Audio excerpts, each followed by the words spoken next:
Krishna, dear devotees. Welcome back again to our continued series on the glories of our most beloved Sri Vrindavan Dham. Namo Om Vishnu Padaya Krishna Pashtaya Bhutale Srimati Bhaktivedanta Swaminiti Namane Namaste Saraswati Deve Gauravani Pacharine Nivishesha Shunyavadi Paschita Deshatarde. So today I would like to continue with the theme that we actually discussed a few weeks ago, partially, and that is the life of Srila Sanatana Goswami, and specifically today, his relationship with his Ishtadev, his worshipable deities, Sri Radha Madan Mohan.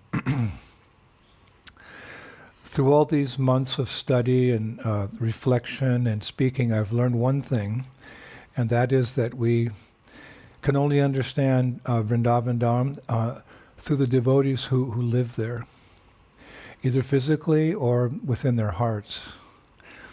In a lecture on March 4th, 1966 in New York, Srila Prabhupada said, and I quote, "The real meaning of going to a sacred place is to find out some intelligent scholar in spiritual knowledge.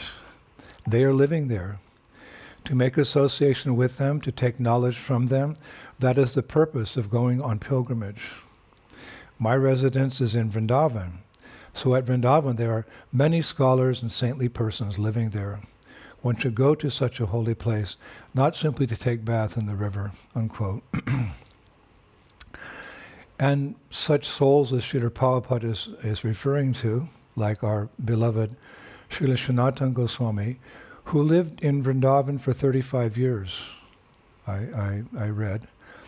Although they're so elevated, they're so high, they come down, so to speak, to our level to share Krishna consciousness with us, and they do that in such a way that it seems they just blend in like ordinary persons to gain our trust so they can enlighten us. I found a beautiful, several quotes in Srila Narahari Chakravarti's Bhakti Ratnakara about Srila Sanatana Goswami, because he was very much like this with the people. And I'll quote, "Although Sanatana Goswami was most renounced, his love for the people of Braja transcended all his rules of renunciation, and out of great love for them, he would speak about worldly subjects with them all night. Most affectionately, Sanatana Goswami inquired from the Brajabasis about their welfare, how many sons and daughters they had, and where they were married, what were their names and how did they live, how much did they harvest that year, and how much plowing did they do, if they were physically well or unwell, and how were they dealing mentally." The Brajabasis were all very happy when he asked these things from them, and they gradually informed him of everything. If anybody was suffering that would make Sanatana Goswami very unhappy, Sanatana Goswami would then mitigate their distress by speaking to them. In this way they passed the whole night speaking until sunrise. O Srinivas, when they saw Sanatana, no one thought of offering formal obeisances to him. In whatever village he entered into, they held his hand and firmly embraced him. They all seated him at the base of a divine tree and sat around him. They carefully brought yogurt, milk, and butter from their homes and fed it to Sanatana. After feeding him, they calmed down and blissfully sat with him," unquote. Isn't that beautiful? He was really with the people. And in that way, he gained their trust so that when he spoke transcendental knowledge, they accepted, went into their hearts. So they loved him in many ways. And he could do that. He could, you could say, impregnate them with transcendental knowledge very quickly.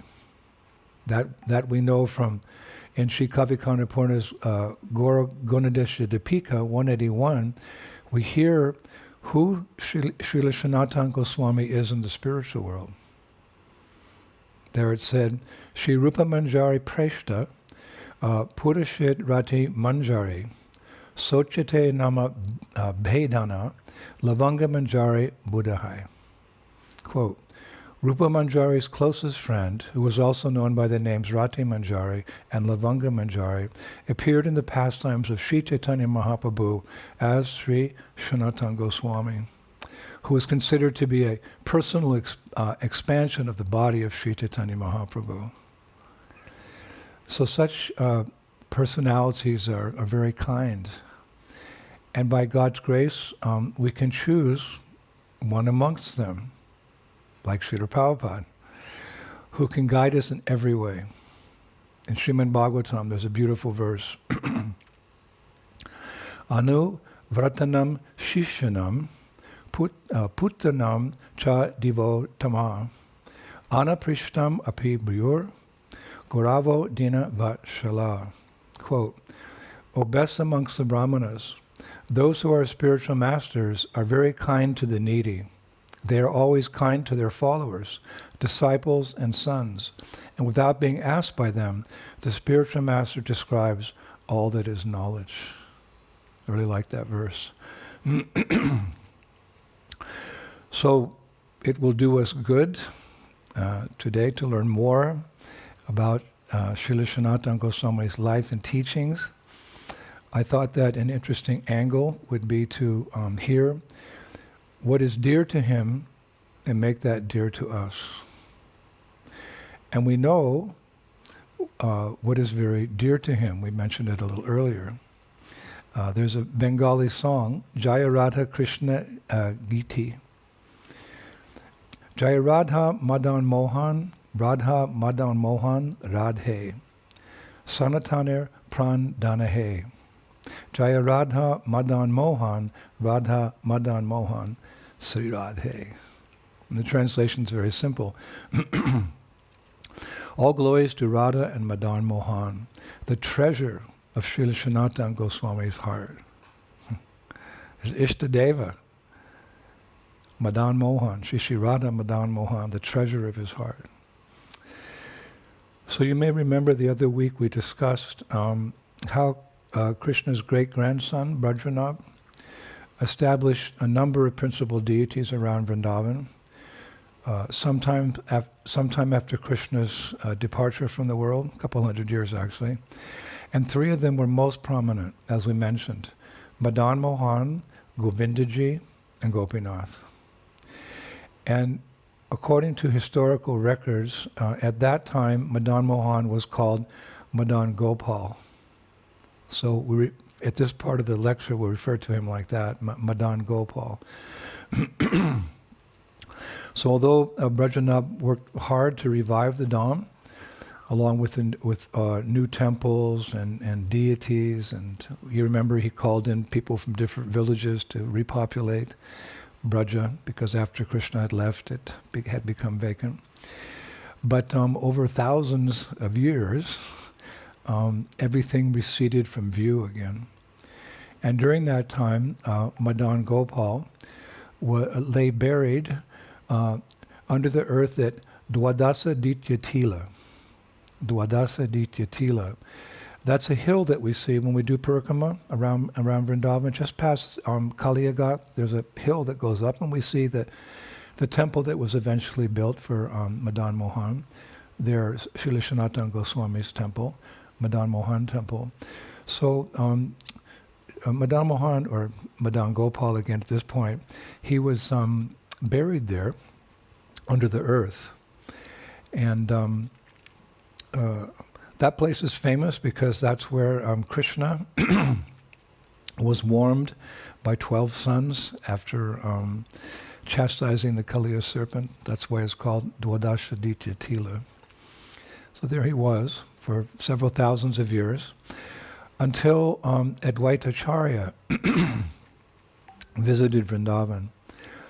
And one day he was sitting beneath a banyan tree there near that hill, at the bottom of the hill, actually on the backside. And he saw a small portion of the deity protruding from the ground. And Advaitacharya quickly assembled some villagers, and they dug Madan Gopal out. And Advaitacharya actually spent some time worshipping this very beautiful deity. And that place is famous today as Advaitavat. I don't know if most devotees actually go there. Usually we go up the steps from the Parikama Marg, and then we have kirtan and katha there at the base of the temple. But if you go down the other side, there's Advaitavat, which is the actual place that Sri Advaitacharya found Madan Gopal.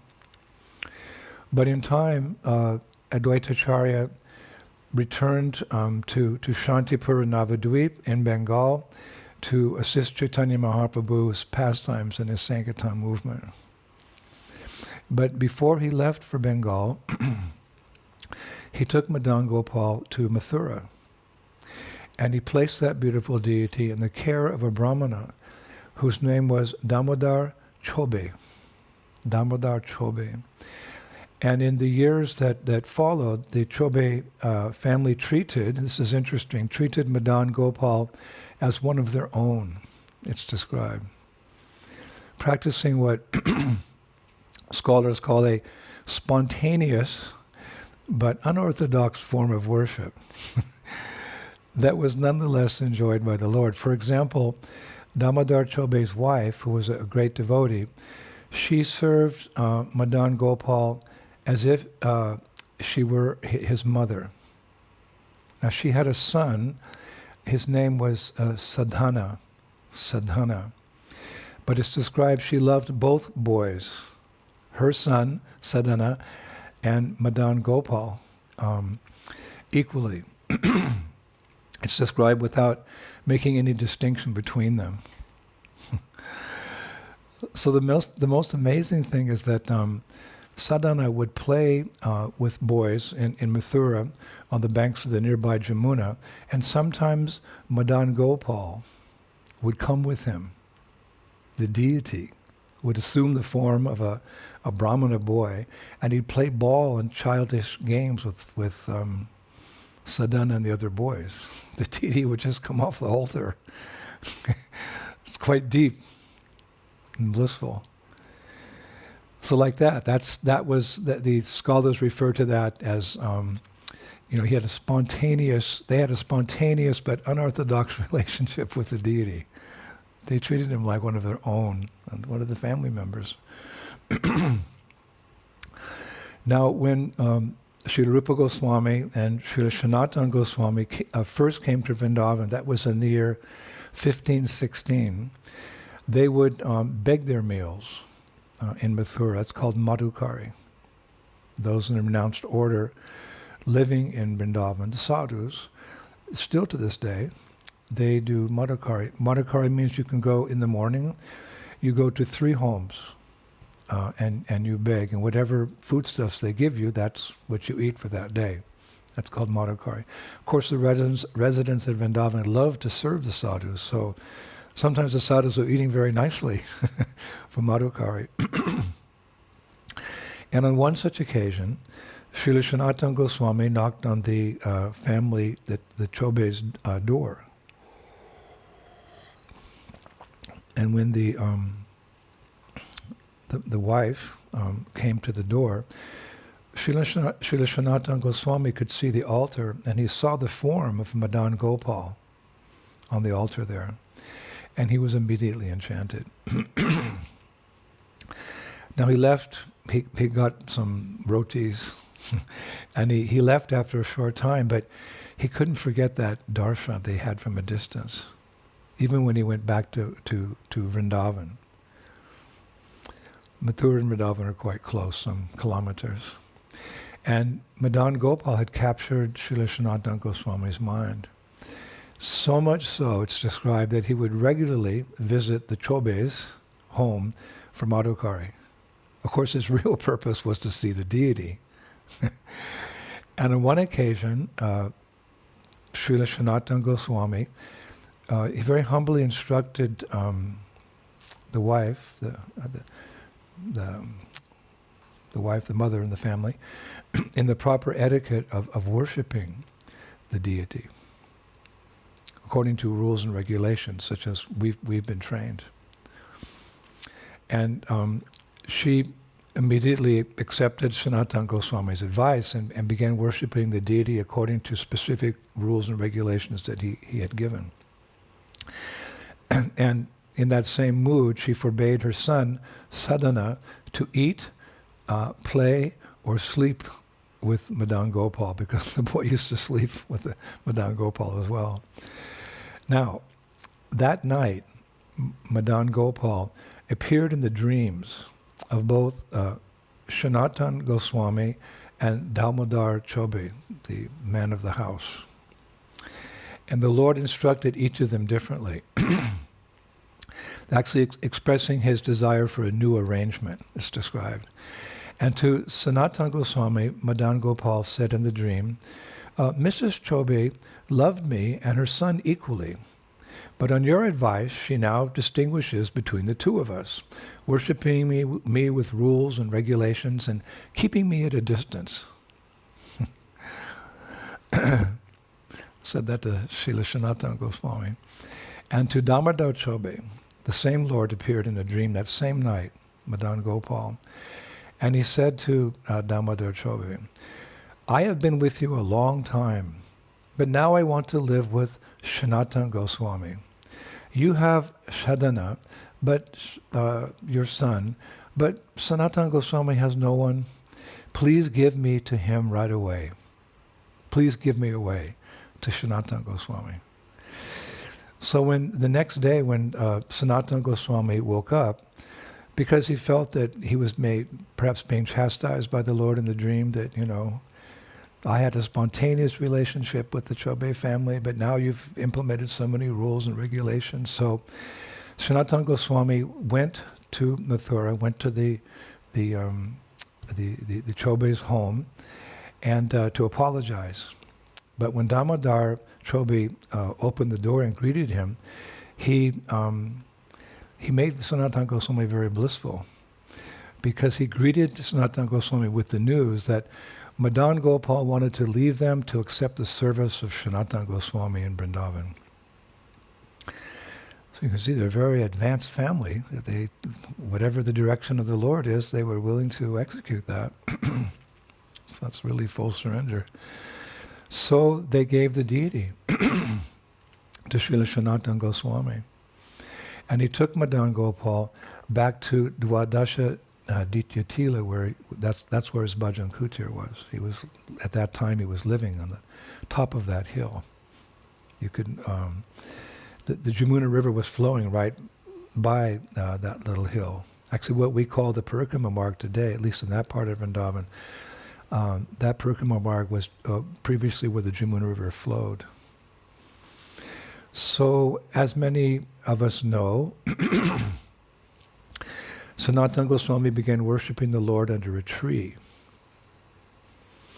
And then sometime later, in a thatched hut, I read, next to his bhajan kutir. He had a little bhajan kutir, little hut there, and then he had another hut built for the Lord, because he was in a renounced sort of life. He didn't have any material facilities.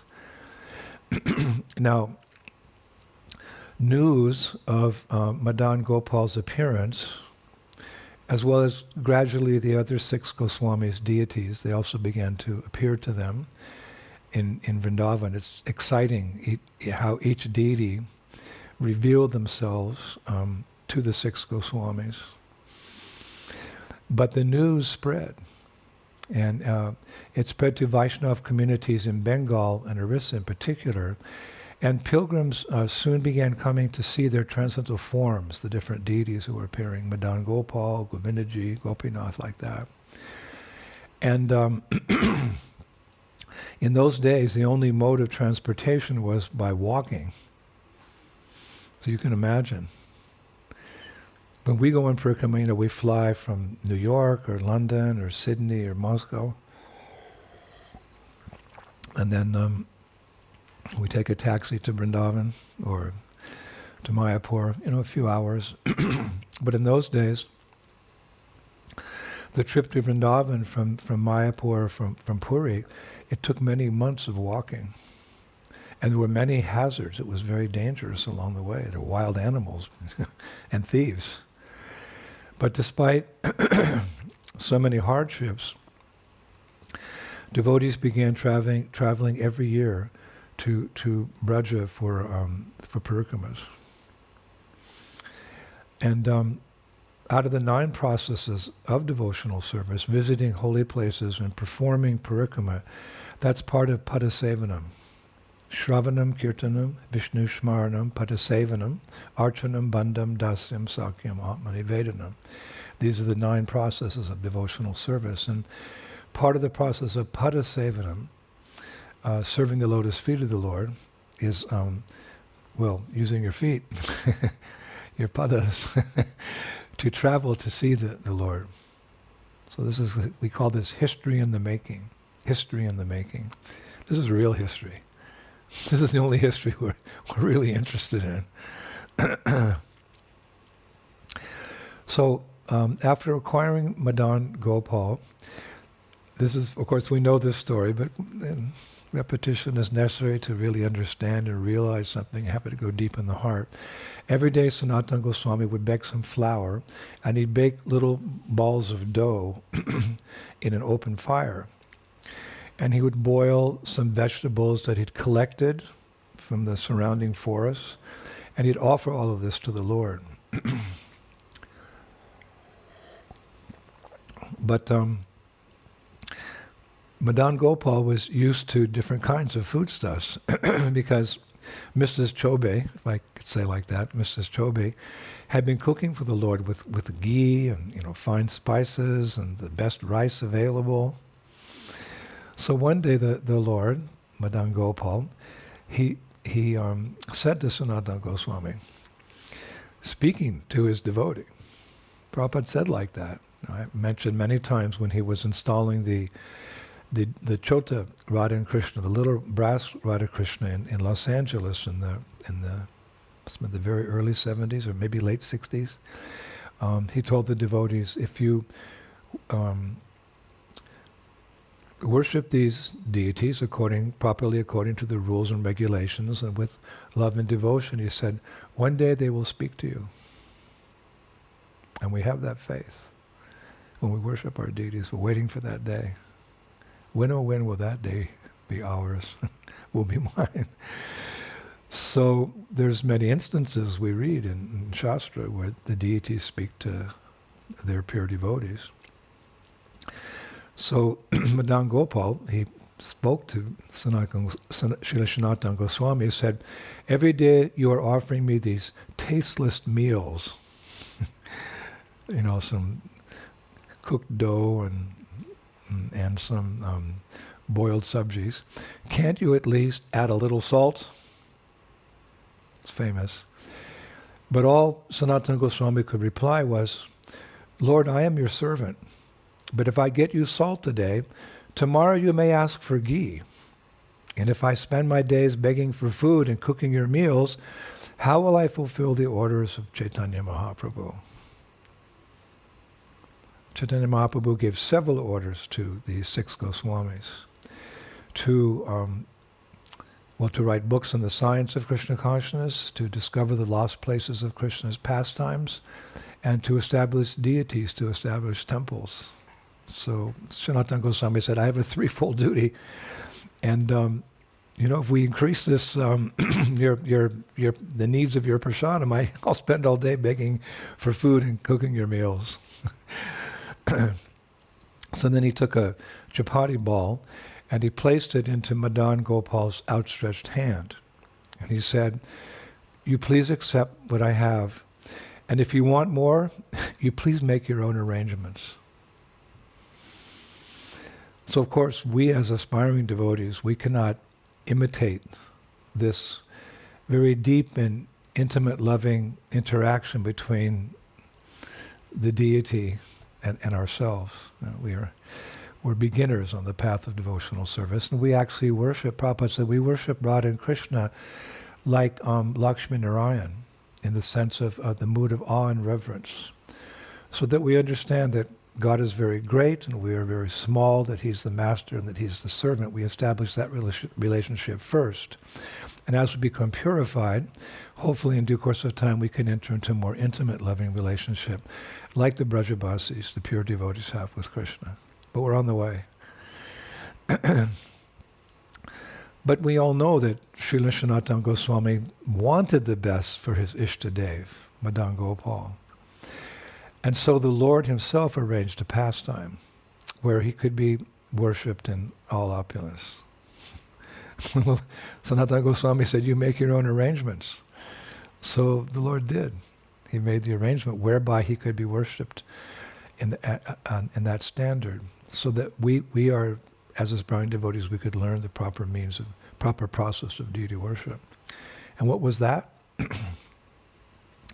One day a merchant named Ramdas Kapoor was taking 3 boatloads of merchandise, including salt, down the Jamuna to the city of Agra, when his boats got stuck on the sand flats of Kaliagat. Kaliagat's very close to the hill where Srila Sanatana Goswami was living. And despite all efforts made by Ramdas and his sailors, the boats wouldn't move. So at that time, the deity Madan Gopal, who I read was nearby playing with some of the Brajabasi boys in his form as a cowherd boy, like he did with the Chobe family in Mathura. Yes. Madan Gopal was playing with some Brajabasi boys in his form as a moving cowherd boy down by the Jamuna. And in that form, he approached Ramdas Kapoor. Little did Ramdas Kapoor know what mercy he was getting. This is called causeless mercy. And Madan Gopal, in the form of a cowherd boy, he said to Ramdas Kapoor, "Sir, on top of that hill lives a great saint. Surely he can help you move your boats off the sandbars." So hearing this, Ramdas Kapoor, he climbed up the hill. You know, there's the steps that go up. He climbed up to the top of Dwadisha Tila and explained his difficulty about the boats to Srila Sanatana Goswami, who was just very peacefully doing his bhajan there, chanting Hare Krishna. And again, always sympathetic. I keep reading this. When I prepared this class, I kept reading, how Sanatana Goswami was so sympathetic to the distress of others. Sanatana Goswami took the merchant to where Madan Gopal was now, in his thatched hut that Sanatana Goswami was worshipping him in. He was back there with his flute, not moving. He'd again assumed his deity form. Sanatana said to Ramdas Kapoor, "You pray to the Lord and he will help you. You pray to the Lord and he will help you." So Ramdas Kapoor looked at Sanatana Goswami and he said, quote, "If the Lord frees my boat and I get to Agra without being attacked by thieves," it's interesting, "I will be extremely grateful. And from my profits, I will build him a beautiful temple here on top of this hill," unquote. Wow. So just moments after Ramdas had spoke these words, a huge rainstorm broke out.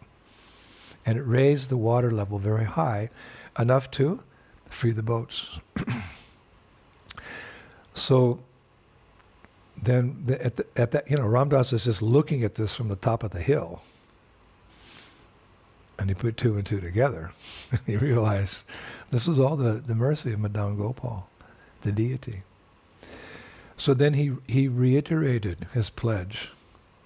I'd never heard that part of the story before. But he reiterated his pledge. He said his pledge again. When I go to Agra, sell these goods, I'm going to build you a temple, build the Lord a temple. Just see how pious people were in those days. A merchant a businessman. And he headed off for Agra on the boats. And in my research, I read something very interesting, that just before Ramdas Kapoor departed, he left a supply of salt for Madan Gopal's meals. I guess there was some discussion there between Srila Sanatana Goswami and the merchant. Can you leave a little salt, because my deity's asking for salt?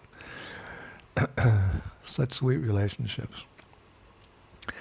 And then some weeks later, after selling his merchandise in Agra, true to his word, Ramdas Kapoor came back and he began making the plans for constructing actually the first temple in Vrindavan. Now, even though Vrindavan has been described as a jungle at that time, we know actually, because Mahaprabhu's whole idea was to renovate Vrindavan, make it a spiritual wonderland, so that common people, not common people, but saintly persons and common people could come and take benefit of the Dham. That's why he sent the Goswamis there. It was a jungle at that time. And also I read, really interesting, that even then, when it was just like a jungle area, one still required permission to construct anything there, especially a temple, because all the lands, all the lands everywhere, you could say, in India were the property of the emperor, specifically North India at that time. And the emperor means the king of kings, the emperor who lived in nearby Delhi, because that was where the emperors lived in those days. His name was Akbar. When the 6 Goswamis lived in Vrindavan, the emperor's name was Akbar. And we hear many different things about Akbar's dealings with the residents of Vrindavan. He was a very powerful person. He was of course, a Muslim emperor, but he was quite open-minded. He was interested in other religions, other religions. He studied other religions, and it's described that one time he went to Vrindavan to meet with Jiva Goswami and other saintly persons as well.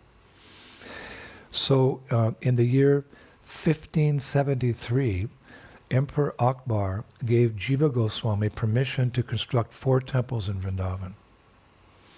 One for Madan Gopal, one for Govindaji, one for Gopinath, and one for Yugala Kishore.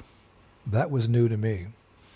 I just thought that, this merchant built the temple, but that was considered the property of the government, you could say, property of the emperor.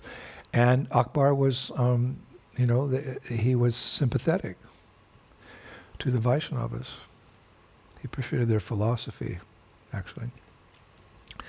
So in 1573, he gave permission. Yes, you can build Madan Gopal's temple. You can build one for Govindaji, you can build one for Gopinath and Yugala Kishore.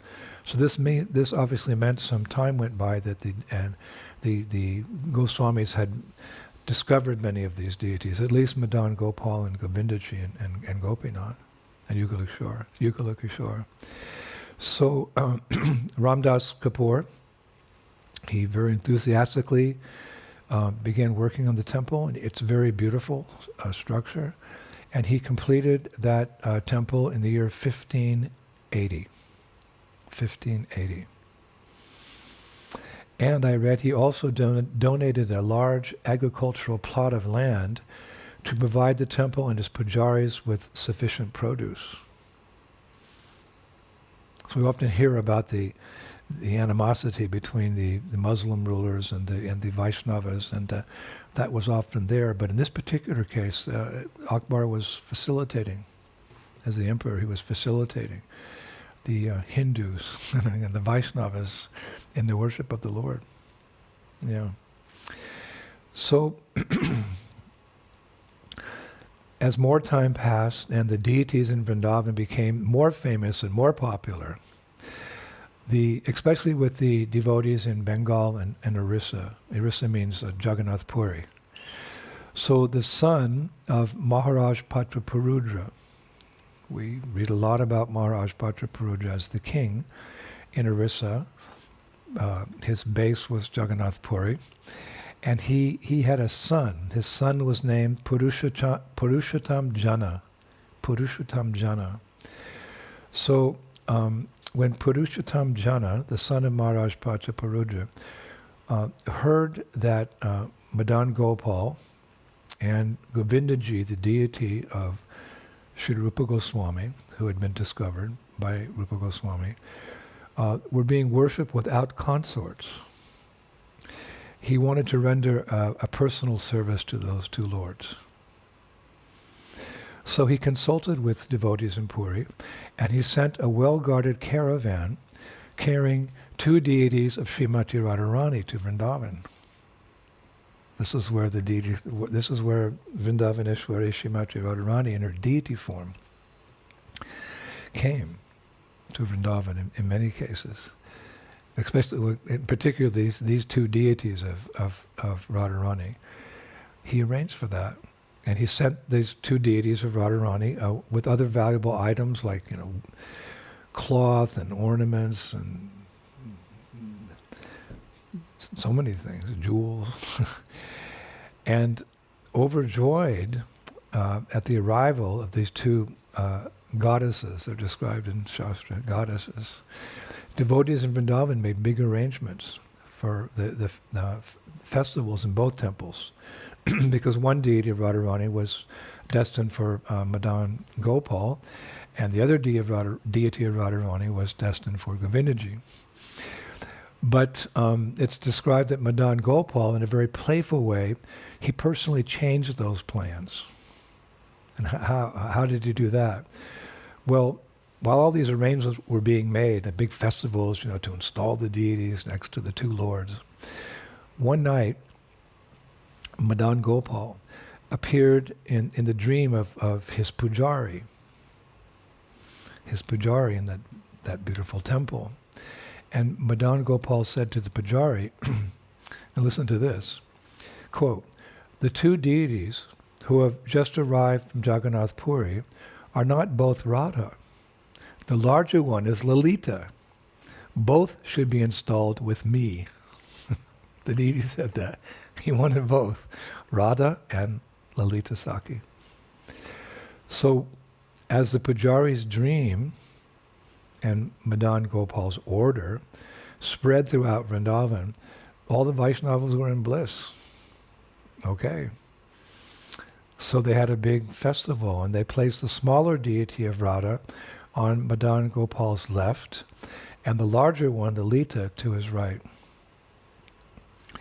And there's another pastime where Govindaji's Radharani came. Another deity of Radharani came from Jagannath Puri. I'll tell that pastime in another class. But don't worry, Govindaji got Srimati Radharani. It's a wonderful pastime. But we're speaking today specifically about the Ishtadev of Srila Sanatana Goswami. So now it was after Srimati Radharani was installed next to Madan Gopal that Srila Sanatana Goswami officially changed the deity's name to Madan Mohan. He changed the name from Madan Gopal to Madan Mohan. Radha Madan Mohan, like that. Now, I also read that after this, Sanatana Goswami was, quote, lost in the bliss of serving the divine couple day and night. You can imagine. Everything was arranged. Krishna appeared before him as Madan Gopal in the house of the family in Mathura. Then he was worshipping him, and then the temple came, and then Radha came. So it's described he was lost in the bliss of serving the divine couple, day and night. But then he remembered the two other tasks that Mahaprabhu had given to him to write books on the science of Krishna consciousness and to discover the lost places of Krishna's pastimes, either of which or both were obviously time-consuming. And he began to feel that the blissful service to Madan Mohan now, that maybe he was, because of that, he was thinking he was neglecting the other aspects of the mission. So it's described broken-hearted, but determined. He prayed to Radha Madan Mohan, "O Master and Mistress of my heart, please forgive me, but I must attend to the duties, to the other duties given me by Sri Chaitanya Mahaprabhu." Wow. And then he entrusted the temple and the deities, the worship of the deities, to his dear servant, Krishnadas Brahmachari. Yeah.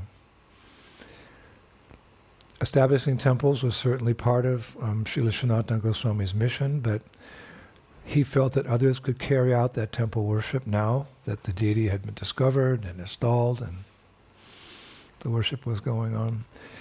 But he felt that no one but himself could write the books that he had been empowered to write, and that is true.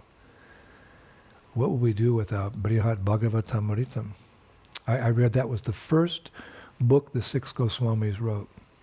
It was written by Sanatana Goswami and commented on by Srila Sanatana Goswami. And it's described that whatever books came, they were, you could say, born from that Brihat Bhagavatamritam. And we know it's published by our BBT. It's a favorite of many devotees. I know. My good friend Bhakti Bringa Govinda Maharaj, he loves that book. He's mastered that book. Whenever you hear him speak on that book, it's pure nectar. Brihat Bhagavatamrita in 3 volumes. You must all read that. And so like that, after this beautiful installation ceremony, everything was set up. Sanatana Goswami, he didn't stay there. He often stayed, well, sometimes he would stay there, but he often stayed in Pavana Sarovara, Gokul, Manasi Ganga, and he would write and he'd chant and he was preaching, spreading Krishna's glories. And then it's written that, quote, Sanatan and Madan Mohan may have been separated by distance, but the deity always kept a watchful eye on Sanatana Goswami to ensure that he was protected and his basic needs were provided for. As a devotee, provided the basic needs, quote unquote, for his deity, for the Lord, the deity provided what it was required for his devotee. That's love. Yogic Kshemam Bahamyam. Krishna says in Bhagavad Gita, for my devotee, I protect what they have. My devotees, I protect what they have and I provide what they need. So that we see in this pastime.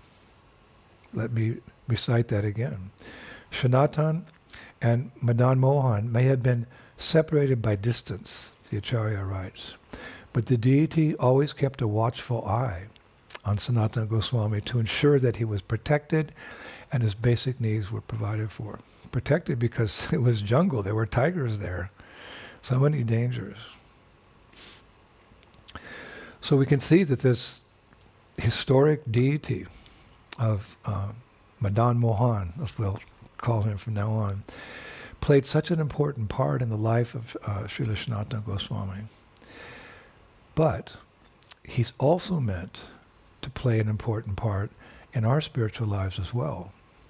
And that was one of the main reasons that Srila Sanatana Goswami and the Goswamis established deities in Vrindavan. You know how integral deity worship is in Braj. So much so that devotees, the sadhus, they visit 7 temples in the morning and 7 temples in the evening. That's part of the tradition there. Srila Prabhupada established his Krishna Balaram Mandir. It was so dear to him. He worked so hard, sacrificed so much to build that temple for all of us. So Madan Mohan, the deity of Radha Madan Mohan, is meant to play an important part in our lives as well. Several lectures back, we mentioned that Gaudiya Vaishnavas approach Vrindavan, or you could say approach spiritual life in general, by taking shelter of three deities in particular. You remember? Madan Mohan, Govindaji, and Gopinath. First of all, we reconnect Sambandha, we reestablish our lost relationship with Krishna by worshipping Madan Mohan. Then we cultivate and nurture our relationship with Krishna by worshipping Govindaji. And thirdly, we enter into the goal of Krishna consciousness by worshipping the deity of Gopinath, the master of the gopis. So to facilitate that progress, Sri Sanatana Goswami installed Madan Mohan, Rupa Goswami installed Govindaji at Yogapith, and Madhu Pandit installed Gopinath near Vamsivat. And Srila Prabhupada has written, quote, "These three deities are the life and soul of the Bengali Vaishnavas, or Gaudiya Vaishnavas, who have a natural aptitude for residing in Vrindavan." And we know that Prabhupada would visit those deities every morning and every evening when he was in Vrindavan. These three deities are the life and soul of the Bengali Vaishnavas, or Gaudiya Vaishnavas, he writes, who have a natural aptitude for residing in Vrindavan. I love that part. We have a natural aptitude. We should. When someone says, "Where do you live?" I live in Braj. "No, but you're from New York." "No, but in my heart."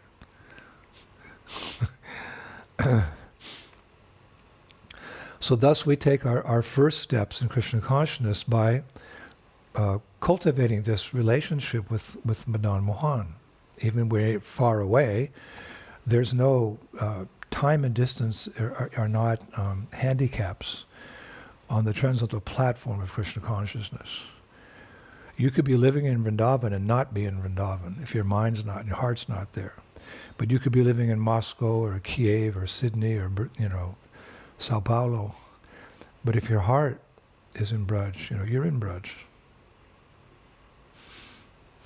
So we take our first steps in Krishna. This is the science, and we have to learn this. Prabhupada goes into great detail about this in Chaitanya Charitamrita.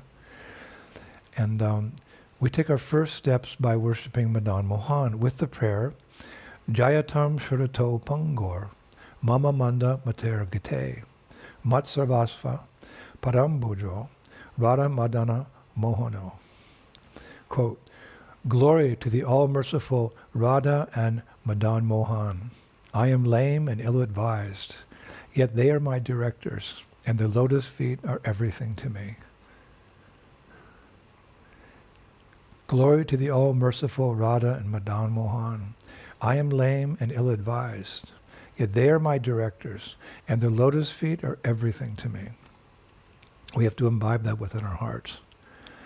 And one Acharya has written, I came across a beautiful, he said, quote, "Madan Mohan's enchanting smile draws surrendering souls away from sense gratification, nullifies their attachment to long-standing bad habits, and frees them from the grasp of Cupid." That's a great one.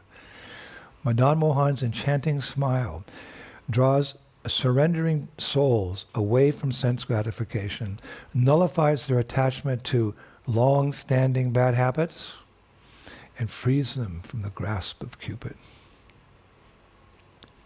Now therein, we hear the name Cupid. This is very relevant, actually. Or in modern times, we call Cupid the god of love. The god of love. But that's not the selfless love that the residents of Vrindavan feel for Krishna, or that Krishna feels for the Brajabasis. That is actually true love. We often say love means to give more than you take. So Brajabasis have given their hearts to Krishna, and Krishna has given their hearts to the Brajabasis, or to all of his devotees. And that's the real definition of love. And we have to say that love in this world is called kama. It's called lust. And Prabhupada gave a very strong maxim in that regard. He said, lust means for me And love means for Krishna. And according to self-realized, pure devotees of the Lord, what we call love in this world, and this is, this is hard talk, what we call love in this world, and its inner interest, is a perverted reflection of love in the spiritual world. To hear these things is within our interest. What we call love in this world is a perverted reflection of love in the spiritual world. And when we rediscover that love, the love for Krishna, that natural propensity to love Krishna, then our hearts are fulfilled.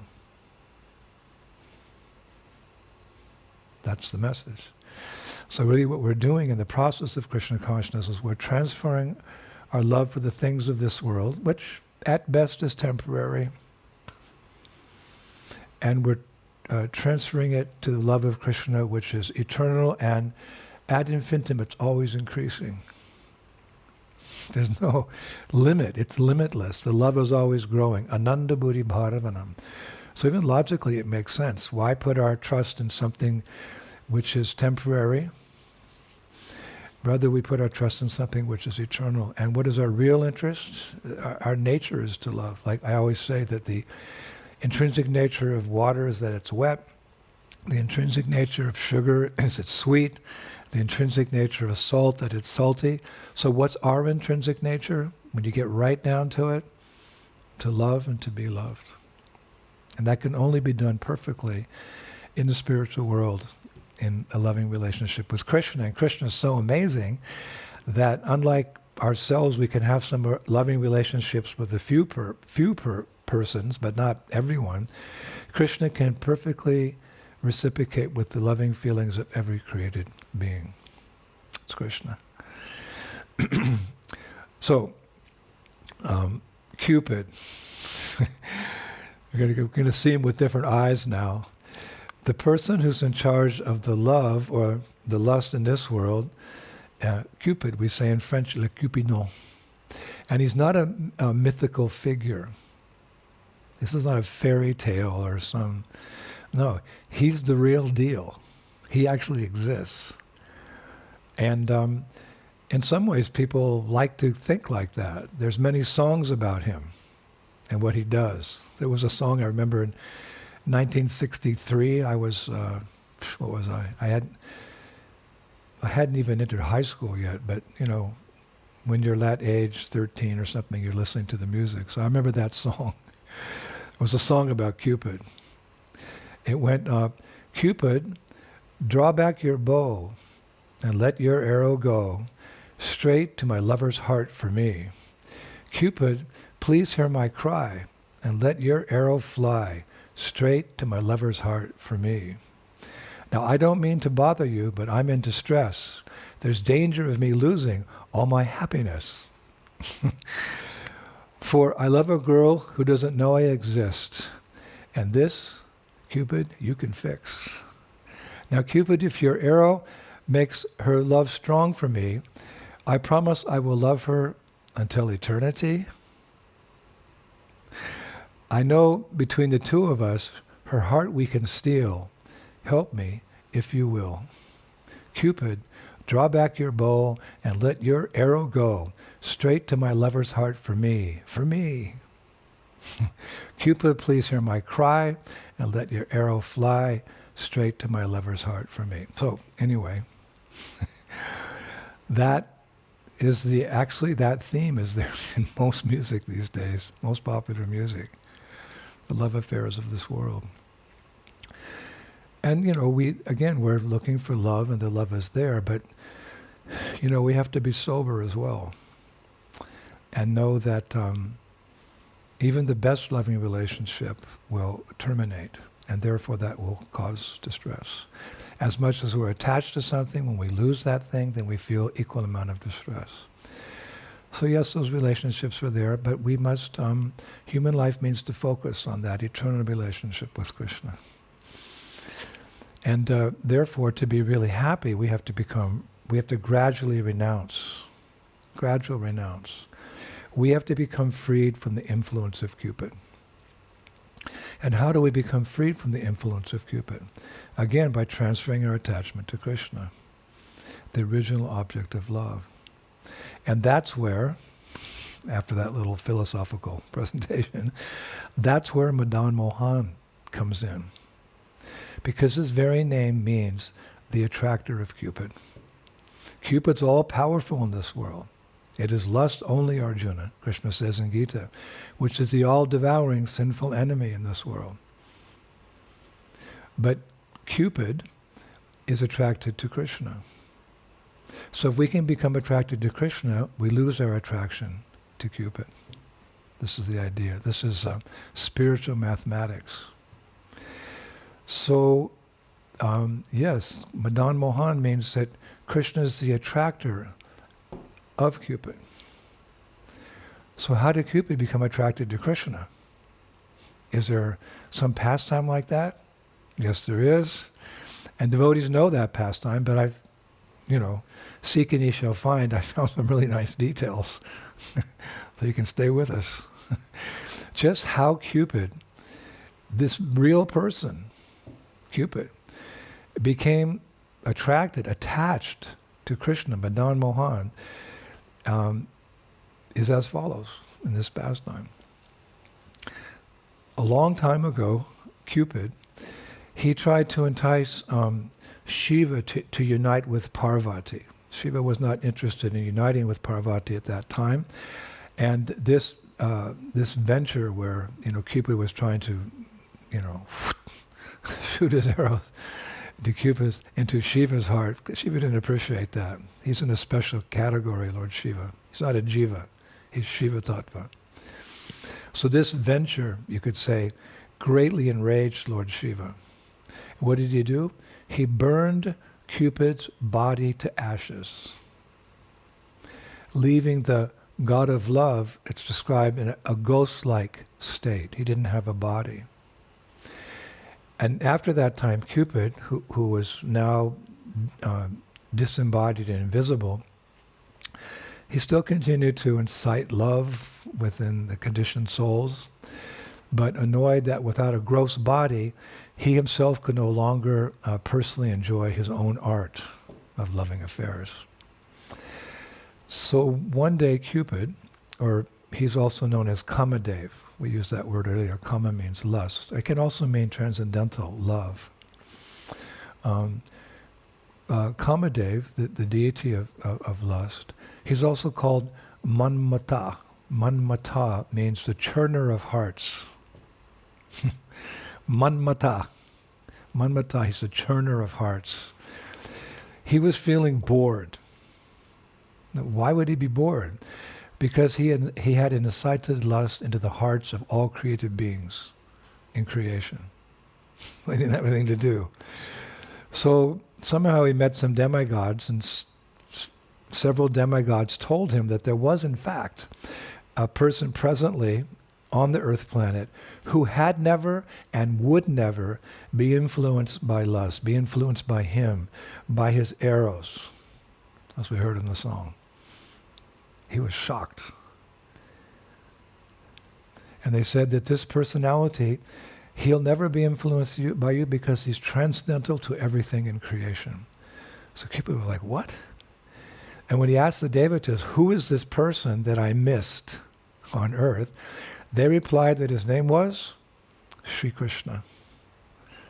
And at that time, they described that beautiful, youthful adolescent, Krishna, was enjoying his rasa dance, his transcendental loving affairs with the Braja Gopis in Vrindavan.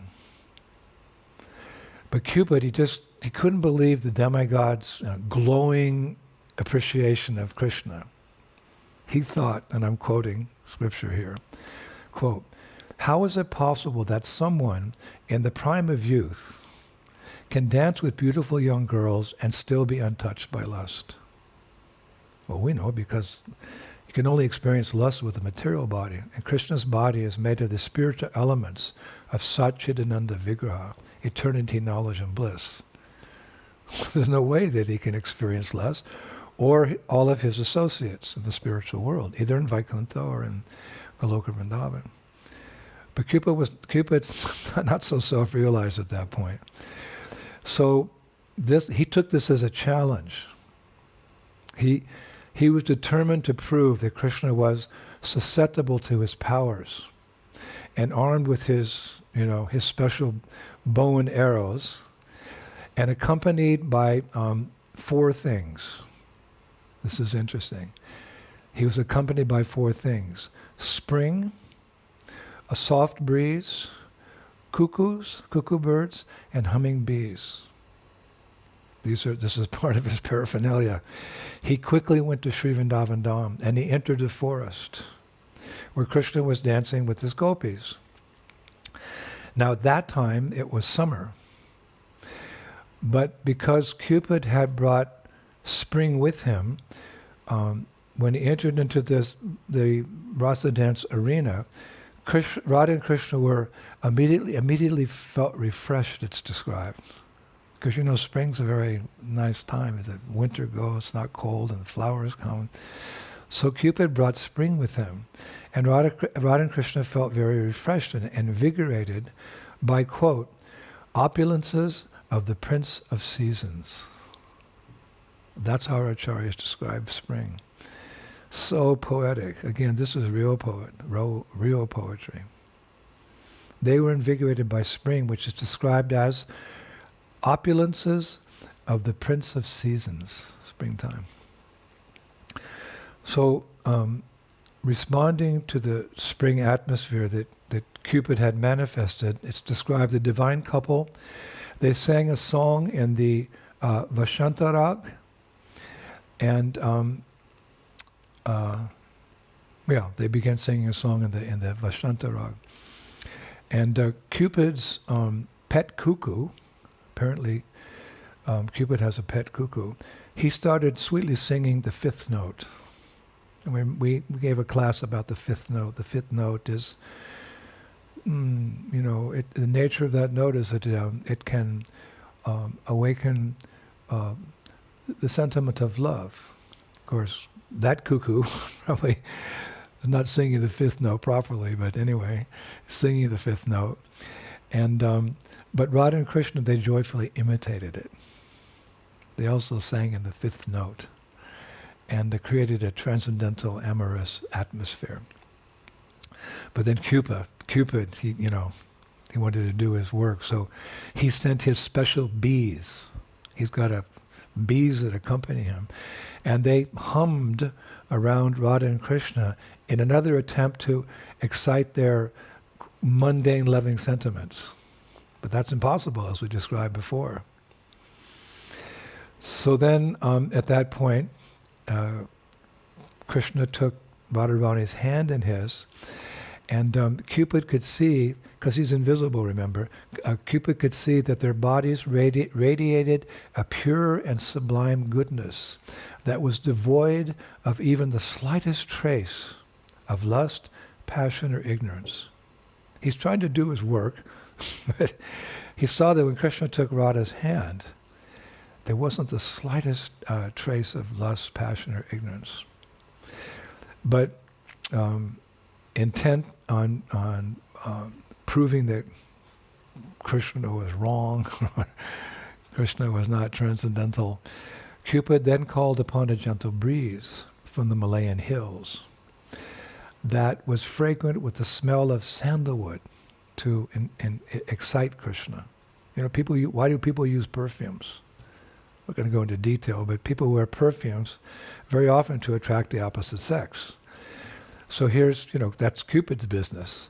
So Cupid, he called upon a gentle breeze from the Malayan hills that carried this exciting fragrance of sandalwood to Krishna. But Shastra says that Vrindavaneshwari, Srimati Radharani, purified that breeze by her presence. I really love that. That Radharani purified that breeze by her presence. So I was thinking, yes, so as not to be attracted in this world, we should always try to keep ourselves in the company of the divine couple, because then we're protected. And how do we do that? They're in Goloka Vrindavan, or maybe they're in the temple, but they're also present in the holy names. Hare Krishna, Krishna Krishna, Hare Hare, Hare Rama, Rama Rama, Hare Hare. So when we chant, our ultimate goal, of course, is to develop love of God. But there's some side benefits as well, in that you are protected. Just like when Marichi made the sound like Ram's voice, Lakshman, come help. Lakshman was thinking, oh, should I leave Sita? I have to go and help Ram. So what he did is he took his sword and he, with his sword, he made a circle, while chanting a mantra around Sita. The idea being that mantra was so powerful that even the greatest demon that the universe has ever known, or one of them, Ravana, couldn't come and touch that princess in the forest. The power of mantra. And then Lakshman left, and of course, Sita, as part of the pastime, she stepped outside the circle. She was caught by Ravana. But if we stick to our vows and we religiously chant our 16 rounds every day, we are protected. Sometimes devotees say, yeah, but I slipped and fell and I banged my head, I was in an accident. The real protection that Krishna gives us is that we are not influenced by illusion. And that's the greatest protection, to always remember Krishna and never forget him. So when Cupid sent that enticing breeze to excite Krishna in a mundane way, Radharani purified the breeze by her presence. Vrindavaneshwari Shrimati Radharani ki. So in this way, by their pure love, Radha and Krishna, it's described, they neutralized all of Cupid's attacks. Then Krishna took up his flute and he started playing it. And listen to this. And when that sound, Krishna's flute, entered Cupid's ear, it acted like a mystic mantra. And I was thinking that at that time, when I read that, I was thinking that's actually how Krishna enlightened Brahma. You remember the pastime, the first created being. After he did so much penance and austerity, Krishna appeared and he enlightened him by playing his flute. That sound went into his ear, into his heart, and enlightened him. And Prabhupada has described that sound of that flute was Gayatri Mantra. That's how important it is that we chant our Gayatri Mantra with fixed attention. It is a mystic mantra. So much to be gained. So when that sound of Krishna's flute entered into Cupid's ear, it acted like a mystic mantra to protect him. Then it's described that as a last resort, although he's getting, purified, Krishna, or Cupid, he shot an arrow at his sapphire target. He's resisting the purification. It's taking place. So he took an arrow out of his sheath and he shot it at his sapphire target. That's Krishna. Bluish black like a monsoon cloud, like a sapphire. But the arrow entered into Krishna's body without any visible effect. It's described like a pebble falling into a raging river. You take a pebble, you throw the... That's the effect. That arrow entered Krishna's body. Of course, it's a spiritual body, so nothing to be worried there. Without any visible effect, like a pebble falling into a raging river. And then Cupidon, he was releasing his arrows one after another. But instead of those arrows returning to its quiver means where you keep the arrows, like that was one mystic power that Cupid has, that when he shoots his arrows, they come back. They come back. But in this case, after being shot, they just disappeared into Krishna's body. They didn't come back, leaving Cupid without any weapons, any arrows. And then he became bewildered. And then he became humble. And he thought, wow, maybe the demigods are right. And then Krishna did something very Amazing. He mercifully revealed himself to Cupid as the Supreme Personality of Godhead. This is called causeless mercy. We often say that phrase, causeless mercy, and we may not think about it so carefully. I mean, there's mercy, but causeless mercy means when you don't deserve it. Here's Cupid trying to attack the Lord to prove whatever. But the Lord is very merciful. And Krishna revealed himself to Cupid as the Supreme Personality of Godhead in his full glory, meaning that Cupid was able to, revealing himself means that Cupid was able to understand who this personality is as transcendental to everything in creation, the source of all being. And then at that point, Cupid saw Krishna as it's described as the original transcendental Cupid, meaning that he attracts all living entities. Ultimately, when we become purified, everyone is attracted to Krishna. As George Harrison said, a similar thing one time, he said, everyone's a devotee of Krishna. Some know it and some don't. I think that's part of his commentary, what he wrote for the Krishna book, isn't it? He wrote a little commentary for the publication of Krishna book. It's in the Krishna book. Everyone's attracted to Krishna. Some know it and some don't. That is absolute truth. And we are, as devotees, we're trying to remind people about Krishna. That is our lives. We feel ourselves already liberated in the sense that we're following Prabhupada's instructions as best we can. But so what is our work? Our work is to deliver those who have not been so fortunate to hear those holy names. Hare Krishna, Krishna Krishna, Hare Hare, Hare Rama, Rama Rama, Hare Hare. Or to take some prasadam, or to get one of Prabhupada's books.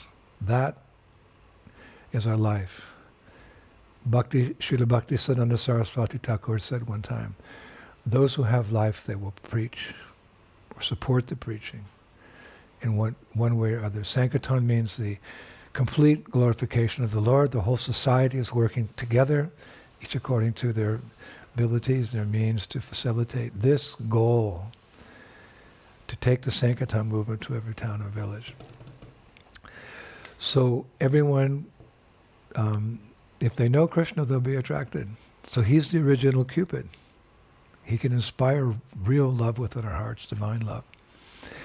And he attracts everyone by his name, by his fame, by his form, by his pastimes.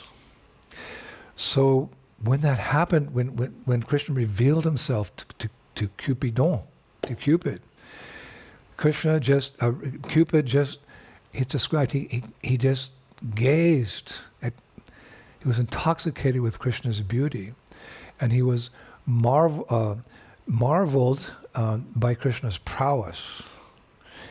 And number 3, what was it? Oh, he regretted having challenged the Lord.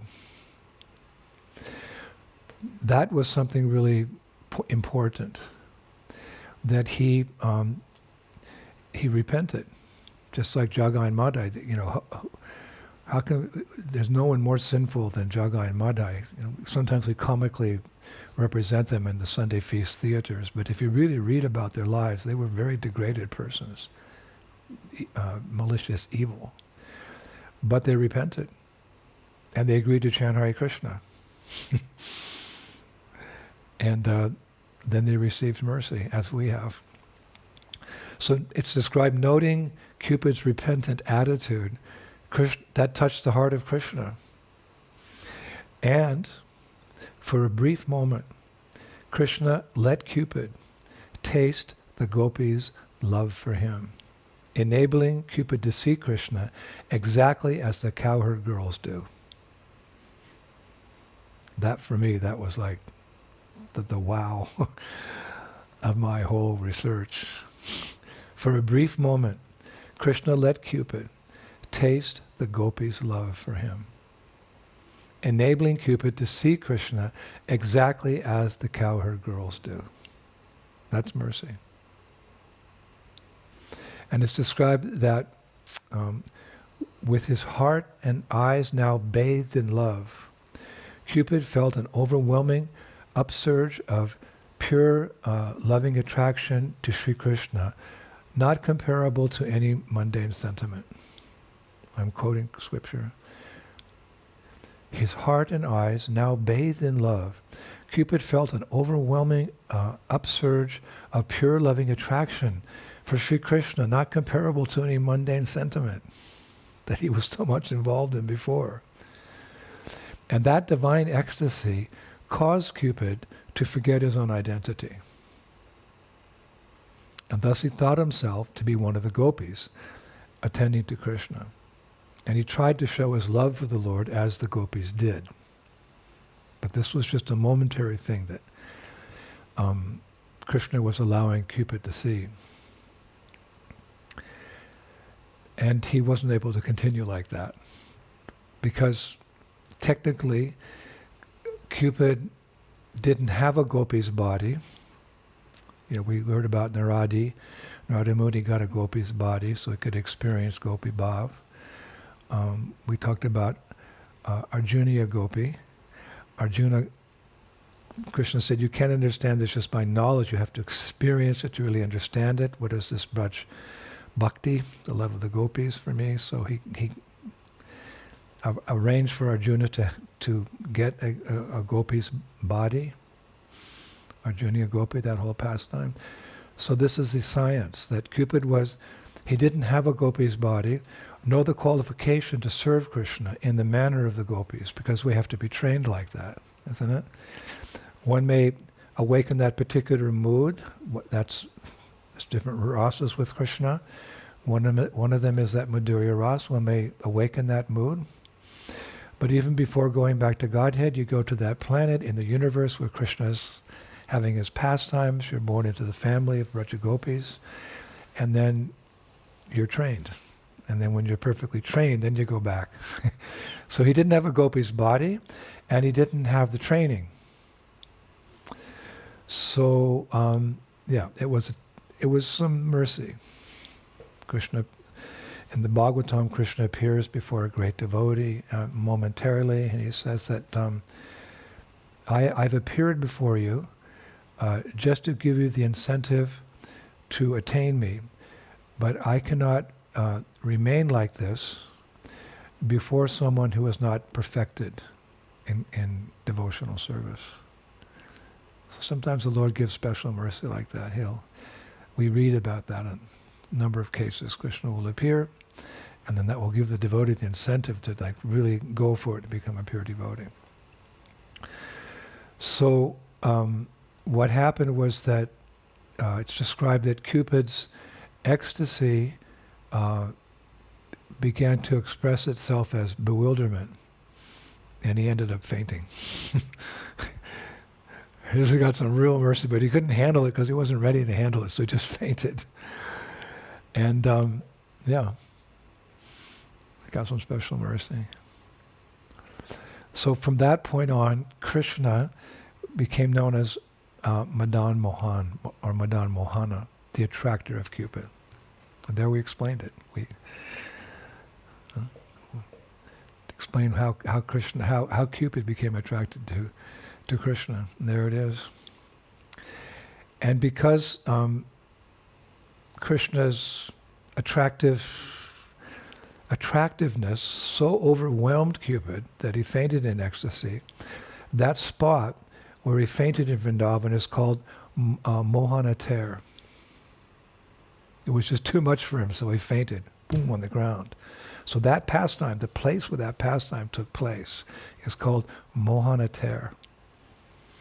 So let us all, when we meet together again in our beloved Sri Vrindavan Dham, for Kartik Parikrama, with Charatma Prabhu and keeping everything very lively, and his fascination with Govardhan Hill and his wonderful lectures on the various acharyas, and Badahari Prabhu with his sublime bhajans, and Govinda Charan, and Rasika Siromani's experts, management, and all of you will go to Mohan Ter, and we'll pray there to Krishna to please take away any attachments we have to this world, any mundane love that we have, and please transfer it into transcendental love for Madan Mohan. That's a good place to go and pray for that. So remind me when we're planning that Vrikama in the future. Let's go there. That's the beauty of Vrindavan, that these things can be realized in that transcendental atmosphere. We often read that in Kartik and Vrindavan, whatever you do, whatever devotional service you do, the result is magnified 1,000 times. And that's not exaggeration. Not at all. None of the glories of the Lord are exaggeration. They're transcendental facts. So yes, Braj. We want to go back to Braj. And there's more. It's interesting, actually. Shastra goes on to say that during this pastime, where, Cupid was trying to shoot Krishna with his arrows, he wasn't visible to the gopis. And while this was all going on, Krishna didn't want the gopis to know what was happening, so he didn't want to interrupt the rasa dance. And the gopis were only aware of their own ecstatic exchanges with Krishna. So Krishna was doing two things there. He was dancing with the gopis, and simultaneously he was giving some special mercy to Cupid.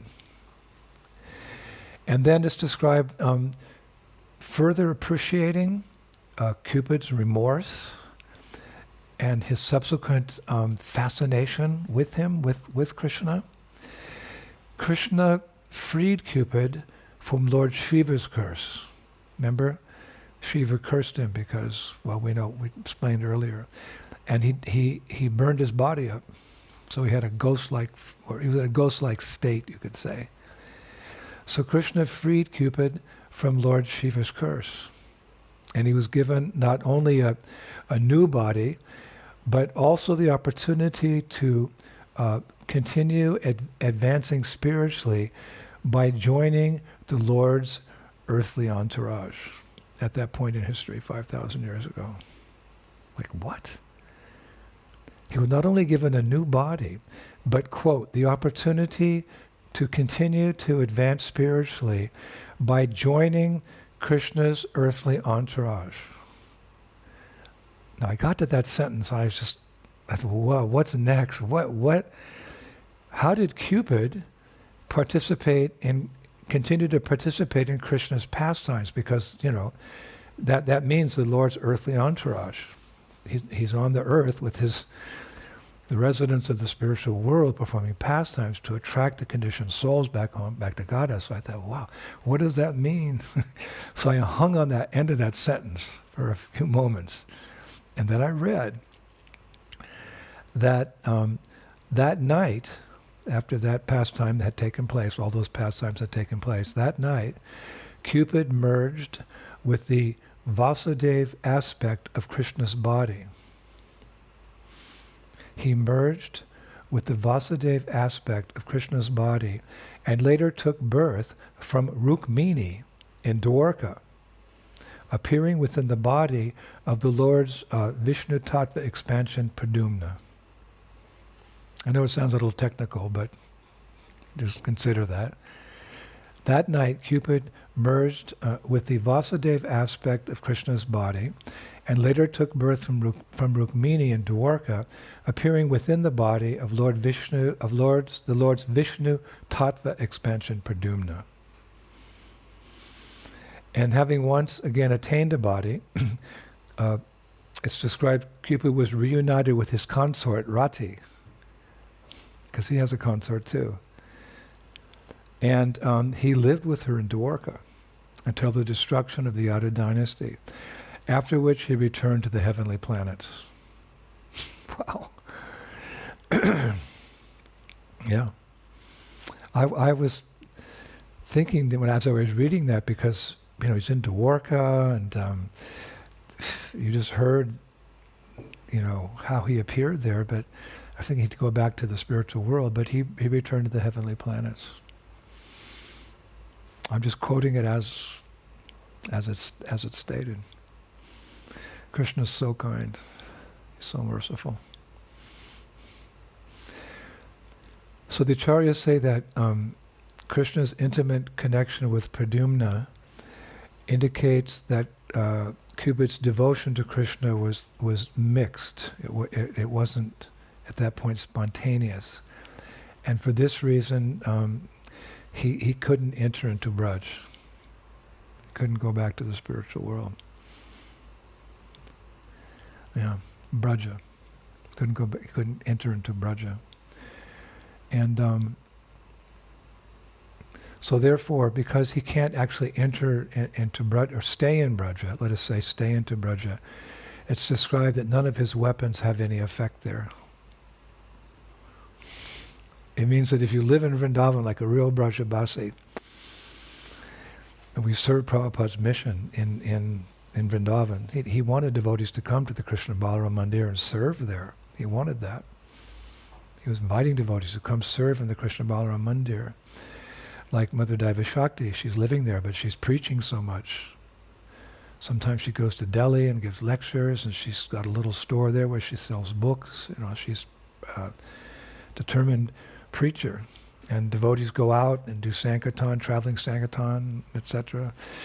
So you can live, if you live in Braj, then you can be, if you're strict, you can be rest assured that because Cupid's not there, he's not allowed there because he doesn't have that spontaneous devotion.